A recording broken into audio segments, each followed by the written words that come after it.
Raising retail sales in China. Now this is thoughtful.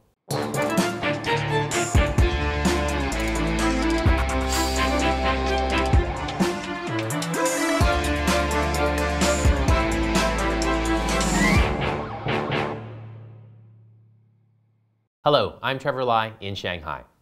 Global retailers are looking to China to offset lackluster sales in Europe and the US, which are still trying to recover from the financial crisis of 2008. But China's retail market is a complicated picture.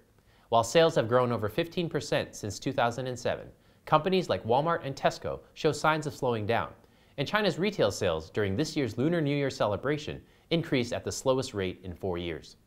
This week on Thoughtful China, we'll talk to retail experts about shopper marketing trends in China, find out how local consumers shop, and which shopper marketing strategies are the most effective. Also, consumer insight specialist Daryl Andrew will tell you why it's a great time to be a Chinese consumer. But first, with us today is Barry Leung, Managing Director of Always Marketing Services, JWT China's field marketing discipline. Barry, thanks for joining us today. I know you're really passionate about retail activation, so let's start there. This is a tough area in China, obviously given not only its population and geographic size, but also the wide variety of retail stores, everything from small, very crowded mom and pop shops to hypermarkets and supermarkets. So how do you, as a company, create a comprehensive strategy for your clients without being overwhelmed by the size and variation? Well, that's a $2 million question, okay? And you're right, okay? China is very complex. We have around 700 cities, all the way from tier 1 to tier 5. We have hypermarkets, supermarkets, mums of everything, okay? I think to make a retail activation works in China, there are a number of critical success factors, okay? I think that the first one is strategic, okay? Retail activation is a very strategic element of the marketing mix, okay? We have to look at target audience, look at where your target shop, look at locations, look at coverage, look at your planning, look at your KPI, look at engagement process, look at your key messages, look at your brand communication, everything. So it's a very strategic approach, number one, okay? So don't regard it as an execution work, it's a strategic stuff. Number two, to manage that scale is all about managing huge amount of workforce in the field. We talk about execution capabilities, okay, which means coverage. Are you in all the cities most of the cities that the brands activate? Do you have the experience of doing that? Do you have expertise of doing that? So execution capabilities is crucial. And one of the key things is that whether your offices are in the places that your client wants to be, are they in your own control? Because in many cases, a lot of company in China is that outsourcing part of the city to the fourth company, which means you are not in full control. From us, from Always, we have 90 offices around China. It's all under Always. It's all our offices. So make it consistent is key thing.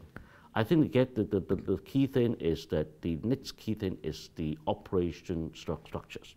Okay, from the headquarters, client headquarters, to provinces, to city level, to street level, to district level, to the store level. It's a long, long range. Imagine you're the client sitting in Beijing, but you are now doing a in-store activation in a small supermarket in Urumqi. How do you make sure that your things are actually implemented there? How do you make sure that what you want to tell the consumer there is exactly what they've been delivering to the consumer at the retail space? So the structure is very important. You have to have a management structure whereby it's layer by layer. It's what we call seamless connection between the headquarters all the way down. Seamless connection. Yeah, all the way to the field. So that it's consistent, it's standardized, although it's very hard to achieve that because, I mean, there's a wide range of cities and different layers. And the last two things is system and processes, okay? Because management scale is about systems. Management scale is about procedures. You do have to have standard procedures and operation procedures to make sure there are 10 things you want to deliver to the consumers, there are actually 10 things being delivered to the consumer at the retail space, no matter where you are, from tier 1 to tier 5 over China. Would it be fair to say then that the most important part and the most important measure of success for most of your campaigns is sales? I think it's 50% on sales, definitely. And what's the other 50%? Okay, if you look at a typical KPIs, because for every campaign, every program, we agree with the client, mutually agree on the KPI for particular campaigns. in a particular KPI set, 50% or 55% is sales related, whether we achieve the sales that we have permitted or we have agreed. And another 30% will be on execution quality, whether your people are there on time, doing the right things, being aggressive, and being proactive. And the last 15 to 20% is all about management, the project management of it, okay? The finance control, the data capturing, and the logistic control, everything. So it's typical KPI. So 50% of our KPIs related to sales, definitely, sure. One of the areas that multinationals use a lot is sampling in China. Yeah. Are Chinese consumers generally open to trying new products? Yes, very open, okay? For interesting numbers, okay, if you look at the hypermarket, okay, on the average, Chinese consumer, Chinese shopper spend in the hypermarket is about 55 minutes. In the Western world, it's about 30 minutes. So they regard going to hypermarket as an activity, it's a family activity. They are hungry for information. They want to see new things. They want to try new things. So sampling is so important in the hypermarket. You see about dozens of sampling booths in the hypermarket, especially for new products, for new categories like breakfast cereal, which is new, olive oil, which is new, coffee to a certain extent, which is new. So, they want to see the new thing. They want to hear the new thing. So sampling is very, very important in China, and they love it. When you say it's a family activity, still in China, though, you're seeing primarily it's the mother and the children, yes, not the fathers. Father sometimes maybe Sunday for paying bills and driving, of course. Right. Okay. But sampling is very important to a certain extent, not just in terms of giving the product away to the customer. Give you a very interesting example. We work with a client called Leung. Leung is a Chinese seasoning product, soybean oils, and you know well, okay? We actually cook different kind of food in different regions for the consumer to taste. Say, for example, in the Western or Northern, we take very spicy foods with LKK seasonings, so that we sort of suit the appetites. It makes it easier for us to connect with them in terms of the sampling. And of course, that help in the conversion of sales. Because sampling, the objective is convince you with our products, engage you with the message, and then convert you into our real shoppers and sell the products. Now, is this something that Leung would actually come to you with and say, do this, tailor it to the region, or is this an insight that always brought to the client and said, if we're going to activate this in lower tier cities, we really need to tailor it? It's our initiative. Okay. We have another interesting initiative is that for one of our clients is a cooking oil and pasta, which is a very Western recipe. We actually employ Western chef, okay, to cook at the booth, sampling booth for the consumer. So, they relate that back to imported image, the brand, high quality image and everything. So, this is something that we initiate and we suggest to the client to make sure the sampling is more effective than what we planned it. And do you work with a lot of Chinese companies? Not really. 99% of our clients are international. Why is that? Interesting. Quick question. We're an international company. We're part of WPP, and we're very compliant.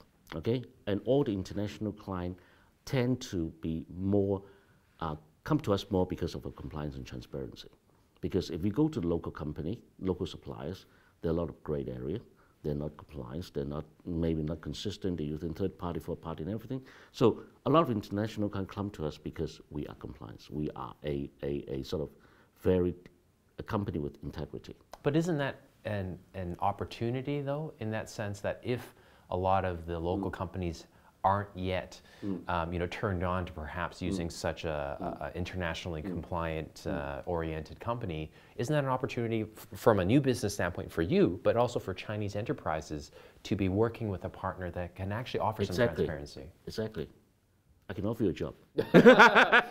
you see the opportunities very, very good. Actually, there are a lot more local clients coming to us. Okay. It's talking about total outsource of the sales powers. Okay. It's talking about standardized procedures. They're talking about systems and process and everything. So we see huge opportunity in the future whereby the local brands and the company realize the international or more sophisticated approach in managing the sales force. Thanks, Barry. And here's Daryl Andrew with a thought or two about why now is a great time to be a Chinese shopper. It's never been as good as it is now to be a shopper in China. It's not a market economy here, It's a supermarket economy. Just consider the toothpaste category. There are more than 140 variants of toothpaste in China, all trying to give that extra sparkle to the shopper's smile. 140 variants. It's 140 different products claiming to offer a special benefit to the shopper. This gargantuan range of choice is true for nearly every category, leaving the shoppers spoiled for choice. And while shoppers in China are renowned for rational decision making, they don't spend hours agonizing which brand to buy from the myriad of choices in front of them. Shoppers use intuitive mechanisms to help them speed up the grazing process for products in the supermarket. And many of these intuitive mechanisms have been cultivated by marketers or the retailers. Now, if you closely watch shoppers in the main aisle of a hypermarket, you will see a classic outcome of this intuitive shopping. They have the 10 o'clock stare. What are they looking for? They're hunting for yellow, as in the big yellow posters dangling down from the ceiling. For shoppers, yellow means a bargain. But it doesn't mean they're looking for the cheapest product. They use these signs as beacons for value, and they will check whether their favourite brand is featured in the value, irrespective of whether it was on the shopping list or not. If it's there, they'll buy it, and they bring forward the purchase cycle. Now, what's true for advertising is also true for point-of-sale marketing. It has to cut through the clutter. Creativity is important to win the shopper's attention, yet we need to balance the new ideas so that they still fit within the shopper's intuitive mode. Don't make the POSM so different so that they can't link it to the category they're looking for. They could miss your product entirely and just as easily move to the next product in their repertoire, as there is a veritable ocean of choice out there. So make sure your brand is not lost at sea. Thanks, Daryl. With us now are Ruby Liu, Senior Consultant at Kantar Retail China, Pauline Bouteiller, General Manager of Centegre in Shanghai, and Brian Negley, a VP at Nielsen China. Thanks for coming in. I'm going to start off with something I mentioned in the intro. Chinese retail sales grew at the slowest rate in the last 4 years during the recent Chinese Lunar New Year celebration. 14.7% compared to 16.2% last year. Now, seriously, can we call 14% growth a slowdown at retail? Is there really anything to be worried about? I would say, based on what we've seen at Nielsen, the answer is no. There's not really much of a slowdown. First, a figure like 14.7 shouldn't be considered a slowdown. I think that figure also included restaurant sales, and I think because of what the government's trying to do in terms of less dining out, less extravagant by government officials, that also might have pushed that number down. But in terms of what we've seen so far on Chinese New Year, we're seeing, something pretty similar to what we've seen before. High single digit, low double digit for FMCG, which is pretty much par for the course. And is this something that, in your experience, you had expected to start to happen? I mean, given the rate of growth over the past few years, it was a little bit perhaps unrealistic to expect that that would continue. Yeah, I mean, retailers we talk to about their Chinese New Year sales, they're a little bit disappointed, but not overly so. Again, it's a little bit soft, but nothing to be concerned about. And to go back to your question where you used the word sluggish, I don't think it's anywhere near sluggish yet. And Pauline, what about in the luxury sector? We have seen plans from luxury brands to actually slow down their expansion plans. This is probably an opportunity for them to actually think about how they can better control their image. They have been very aggressive growth plans over the last couple of years. And this may have in some ways hurt the image. The Chinese consumer taste is maturing. Opportunities to buy abroad is also evolving very fast. And so the luxury brands can take this as an opportunity to think about their brand strategy and think about what they want to be known for, and go back to the luxury essence that they represent. I think shift away from the logo to the deeper essence and the deeper roots of the luxury. And in your sector, Louis Vuitton is often held up as a benchmark in terms of how they've managed their growth in China, and yet in February they announced that they were halting plans essentially to open more stores in the second and third tier cities. Are they still the leader in the marketplace in terms of how they're managing their retail strategy? Yeah, I think they are still clearly leaders, and I think it's for them, and not only Louis Vuitton but all the luxury brands are really thinking about how they can better master their branding strategy and their distribution strategy, and do that in a thoughtful way. I would say. So really make sure that in terms of the experience, in terms of the luxury experience that they want to convey, they are still consistent. So a recent report that we read, which was very exciting for e-commerce retailers, is perhaps a bit worrisome to both luxury and non-luxury retailers for brick and mortar stores. E-commerce growth now in China is rising very rapidly. Have you started to see this affecting traditional retailers in terms of how they approach their in-store strategies and perhaps marketing campaigns? Yes. Before the e-commerce success, all the retailers, they are facing the tight fight store by store within the retailers. But now they are facing the new competitor, and they are very strong. So for the retailers in recent years, they are start to thinking about that, how to increase their in-store marketing, in-store strategies to get more shoppers into their store to drive their store sales. So that's why maybe we can foresee that in the future, the physical stores need more focus on their in-store shopper marketings and to try and to improve their in-store shopping experience to engage and impact more shoppers to purchase in their stores. Has it surprised any of your clients the explosive growth of e-commerce in China? Really, it's been in the last 5 years that it's exploded. And in your client experiences, did it catch any of the brands off guard? You know, how quickly the Chinese consumer took to online commerce, perhaps especially given some luxury items and how we might not associate high-end clothing, footwear to be something that you would purchase online? I think e-commerce has definitely been seen as an opportunity. It has allowed brands that were present or not in China to actually gain in terms of distribution. Today, the way this is taking is forcing them to review a bit their business model and to really define a purpose to each of the channels they are present in. So what is the purpose, or what is the value proposition in my online strategy? How do I educate my customers, because online is also, the purpose of the online channel is also to educate, to take information. And secondly, how do I maximize, or how do I generate traffic in my stores? So that would be the purpose for the online channel.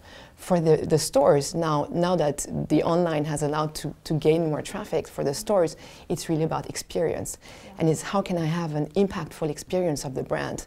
That's what's left of the purpose of the store, to have an impactful experience of the brand, to embody, I would say, the luxury essence of the brand, or to embody whatever value proposition a brand would have.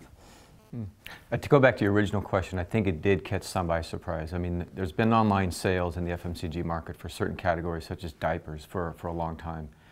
But it's the other stuff that's really taken off in the last few years as the online retailers have expanded their footprint. So I think that was a surprise in terms of how big it got and how fast it got, say, over the last 2-3 years. And to go back to what was said, it raises a question, especially for larger format retailers, okay, how do I distinguish myself versus that online retailer? That's sort of a new retailer, it's a new experience, it's a new destination. How do I make a distinction? And again, it's really the larger formats that are having to kind of think that through, because I think those are the ones that are being hit the most. Well, it's interesting you mentioned distinguishing between online and offline, and obviously Ruby and Pauline have talked about service a lot. I was interested to see a Knight Frank report at the end of last year talking about certain retailers actually experimenting between merging the two. So for example, Yihaodian actually opening virtual hypermarkets where you go into the hypermarket and there are no actual products, but you scan, with your smartphone virtual products, and then they're delivered to your home the next day. And they even ran a marketing campaign in subway stations where you could buy groceries literally by scanning billboards and things like that. Do you think that more and more of these sort of online and offline experiences are going to merge, or do you think retailers are still going to try to keep those experiences separate? I think they're going to play around and they're going to try to figure it out. I don't know if they really know the answer yet. I mean, even online, I think is trying to figure out what it's going to be. It's still relatively new. A lot of players. There's a lot of sales, but I don't know if there's an awful lot of profit at this point. So I think that's going to shake out, and you'll see maybe some consolidation and some changes there. So I think they're trying to figure out what they are. And I think they're experimenting with different categories, different price points, different ways that they merchandise things. And it would include what you just mentioned. Hey, what about an actual physical store with no merchandise where you just go in and scan? Whether it'll take hold or not, I think it kind of remains to be seen. Well, Ruby, Kantar World Panel recently published a report talking about putting the focus on FMCG marketers and the opportunity in lower tier cities, particularly second and third tier. And in the report, it mentioned that on the whole, there was a discovery that retailers were really not taking full advantage of the opportunity in these lower tier cities. Could you expand on that? Actually, yes, with the progress of the urbanization in China market and the salary increase in the lower tier cities, the lifestyles of the shoppers, they are changed a lot. So which gives provide a lot of growth potentials to the big CPG companies, especially for the emerging categories. But I don't think it is a real fail for the retailers, because in the past 2 decades, they focus on the expansion in China. They focus on to open new stores and to build their networks and their DCs in China. And this step is normally followed by the city cluster and the first step must be in the tier 1 and the big cities. But now, actually, they are already on the way to going deeper to more tier of city, to lower tier of cities. And Brian, what are some of the key differences you see between Western and Chinese retailer trends in China? In terms of, say, market trends, our area, FMCG, is generally slow in the West. If you get growth, it's good, and if you do, it's single digit. Here, it's been double digit for a while. So in the West, it's all about trying to come up with innovations that'll get consumers to buy something new in the category, or maybe replace something that's not new. So a lot of trading up, but you've almost got to go through innovation if you're a marketer in the West. Whereas here, because of the diverse landscape of China and what was just discussed, the lower tiers, you still got incidence, what I call incidence opportunities, which means there's still consumers out there that don't use a lot of what we would consider daily goods, toothpaste, shampoo, things like that. So there's growth that way. And then what we're also seeing in what we call the key in the A cities or the larger cities is premiumization, which means, okay, I've been buying a certain brand or something for a while. I want something better. I want something that adds a bit more value. And we've seen a lot of that. So really more opportunities, I think, for marketers to grow. And I think they have to work a bit harder in the West just because of that almost saturation. And they've really just got to try to do it through product innovation. Pauline, let's talk about retail design. How do you think design should be modified for brands in China compared to when they have retail stores in the West? I think one of the main differences between the West and China is scale. And I think scale will drive a lot of things. In particular, we were discussing also about tier 1 landscapes and the fact that they're ultra competitive. You have basically today, you have in China and in tier 1 cities, you have all the brands of the world. And so I think what drives these retailers is their ability to stand out and their ability to emerge from this hustled and bustled landscape. So I would say it's less about design per se than about an entire concept and the ability to have a strong, consistent and coherent concept that will allow to stand out from the mass. Well, for example, we've seen brands such as Johnnie Walker opening an experience house, a destination. Does that work in China, or is that something only the most premium brands can afford to do?